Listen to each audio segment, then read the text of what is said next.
আপনি দেখছেন news now, আমরা জানি কোনটা খবর।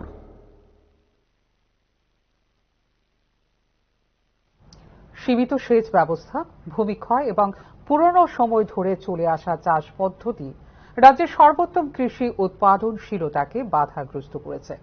এর পাশাপাশি রয়েছে পরিবর্তনশীল জলবায়ু, যা চাষ ব্যবস্থাকে প্রতিনিয়ত এনে দাঁড় করিয়ে দিচ্ছে চ্যালেঞ্জের মুখে। উৎপাদন নষ্ট হওয়ার ফলে আর্থিকভাবে ক্ষতিগ্রস্ত হচ্ছেন কৃষক। এই সমস্ত চ্যালেঞ্জ মোকাবেলা করে আগামী দিনে কৃষি ব্যবস্থার কৌশলগত দিক নির্ধারণে আইসিএআর এর উদ্যোগে আয়োজিত রাজ্যভিত্তিক 3 দিনের এক কর্মশালায় অন্তিম দিনে এই কথা জানান রাজ্যপাল ইন্দ্রসেনা রেজিনাল্ডো। যদিও শারীরিক অসুস্থতার কারণে তিনি প্রত্যক্ষভাবে কর্মশালায় উপস্থিত থাকতে পারেননি, কিন্তু তার লিখিত ভাষণ পড়ে শোনান আইসিএআর এর শাখা প্রমুখ ডাক্তার বুরহানুদ্দিন চৌধুরী।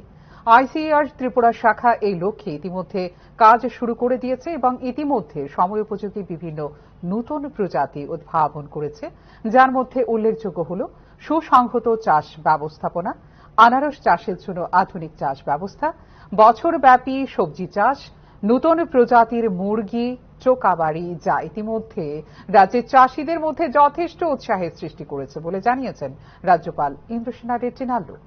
নতুন বিজ্ঞান ভিত্তিক মাশরুম চাষ, ছাগল ও শূকর পালনের মাধ্যমেও রাজ্যের কৃষক বিশেষভাবে উপকৃত হচ্ছেন। এখানে উল্লেখ্য, আইসিএআর এর ত্রিপুরা শাখার উদ্যোগে গত 11 মার্চ থেকে শুরু হওয়া এই কর্মশালায় বিজ্ঞান ভিত্তিক বিভিন্ন চাষ ব্যবস্থাপনার উপর বিশেষ প্রশিক্ষণ গ্রহণ করেছেন 70 জন কৃষক।